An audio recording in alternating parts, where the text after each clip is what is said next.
Assalamualaikum warahmatullahi wabarakatuh. Tugas hadis tematik manajemen dakwah. Sebelumnya saya memperkenalkan diri terlebih dahulu. Nama saya Rahul Sufian. NIM 0114202122. Jurusan manajemen dakwah semester 5. Dosen pengampu Haji Muhammad Iqbal Abdul Muin LCMA. Nah di sini saya akan menyampaikan beberapa tugas hadis yang akan saya sampaikan. Hadis yang pertama ialah hadis tentang membantu sesama umat muslim, yang mana hadis tersebut mengartikan Allah akan senantiasa menolong hambanya selama hamba tersebut menolong saudaranya. Hadis riwayat Muslim. Nah, kita dianjurkan untuk saling tolong menolong, terutama kepada saudara kita terlebih dahulu. Nah, kita tidak harus memandang siapa orang yang harus kita tolong itu, melainkan selagi kita masih bisa membantunya atau menolongnya, ada baiknya kita menolong orang tersebut, karena kita tidak akan tahu pas pertolongan Allah itu akan datang juga kepada kita suatu saat nanti kita membutuhkannya. Nah, hadis ini adalah salah satu motivasi bagi kita untuk memberi pertolongan kepada saudara sesama muslim. Begitu penting untuk saling membantu, akan tetapi jangan merasa ragu ketika ingin membantu orang yang kesusahan, karena suatu saat kita tidak tahu pertolongan itu Allah berikan melalui apa dan melalui siapa. Di sini kita sudah diberi penjelasan bahwasanya kita tidak perlu melihat siapa orang yang kita tolong, karena Allah juga tidak pernah melihat siapa yang hambanya akan ditolongnya. Nah, kita lanjut ke pembahasan kedua, mana rambu-rambu Allah ialah siapa yang meninggalkan sifat sombong dan memilih tawadu, maka Allah akan meninggikan derajatnya di dunia. Abu Hurairah berkata bahwa Rasulullah bersabda, wa ma tawadu ahadu lihi illa rafahadullah. Nah, yang mana arti hadis tersebut ialah tidaklah seseorang memiliki sifat tawadu atau rendah hati karena Allah, melainkan Allah akan meninggikannya. Hadis riwayat Muslim. Nah, adapun kandungan dari hadis tersebut ialah meninggalkan sebuah keharaman adalah sebuah tuntutan selayaknya tuntutan lain dalam Islam. Meninggalkan sebuah larangan atau keharaman mesti diiringi dengan niat untuk mengharapkan wajah Allah dan mendekatkan diri kepada Allah, bukan karena iming-iming tertentu atau yang sifatnya duniawi.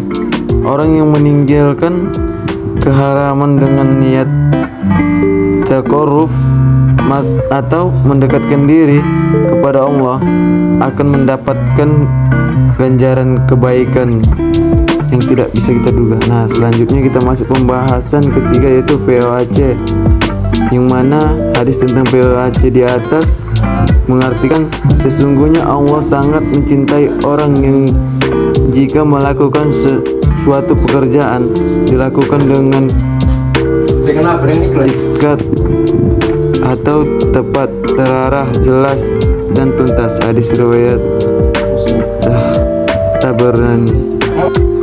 Nah, kita dianjurkan terlebih dahulu mencintai suatu pekerjaan kita agar kita dapat mewujudkan tujuan yang baik dengan tepat, terarah dan jelas. Jika kita tidak mencintai suatu pekerjaan itu, maka pekerjaan itu juga akan membuahkan hasil yang sangat baik. Nah, hadis tadi sesuai dengan teori manajemen modern bahwa sebuah pekerjaan itu harus dilakukan dengan terencana, dengan terprogram dengan baik. Dalam pandangan ajaran Islam, segala sesuatu harus dilakukan secara rapi, benar, tertib, dan teratur. Proses-prosesnya harus diikuti dengan baik. Hal ini merupakan prinsip utama dalam ajaran Islam dan arah pekerjaan yang jelas, landasan yang mantap, dan cara-cara mendapatkan yang transparan. Merupakan amal perbuatan yang dicintai Allah Subhanahu wa taala. Nah, masuk kita ke pembahasan keempat, yang mana pembahasan keempat ialah kajian kebajikan dan dosa, atau disebut kebaikan dan dosa. Yang mana hadis tentang kebaikan dan dosa di atas mengartikan ialah dari An-Nawas bin Sam'am radhiyallahu anhu, dari Nabi sallallahu alaihi wasallam berlibur, albir adalah husnul khuluq atau akhlak yang baik, sedangkan al-id adalah apa yang menggelisahkan dalam dirimu. Engkau tidak suka jika hal itu terlihat di hadapan orang lain. Hadis riwayat Muslim, hadis riwayat Muslimah. Nah, faedahnya ialah satu, albir kebaikan dimutlakkan untuk setiap perbuatan ketaatan yang lahir maupun yang batin. Ibnu Taimiyah dalam Majmu'ah Al-Fatawa menyebutkan bahwa albir adalah segala bentuk perintah Allah. Yang kedua, akhlak yang mulia atau husnul khuluq adalah berakhlak dengan akhlak yang sesuai syariat dan beradab dengan adab yang diajarkan oleh Allah kepada hambanya. Nah, apabila kita sudah memiliki akhlak yang mulia tersebut, maka segala sesuatu itu akan dimudahkan Allah. Nah, kita masuk pembahasan terakhir, yang mana luasnya ampunan Allah. Adapun hadis tentang luasnya ampunan Allah di atas mengartikan, seandainya hamba-hamba Allah tidak berdosa, niscaya Allah akan menciptakan makhluk yang berbuat dosa, kemudian mereka istighfar meminta ampun kepada Allah, kemudian Allah mengampuni dosa mereka, dan Dia adalah Maha Pengampun lagi Maha Penyayang. Hadis riwayat Al-Hakim.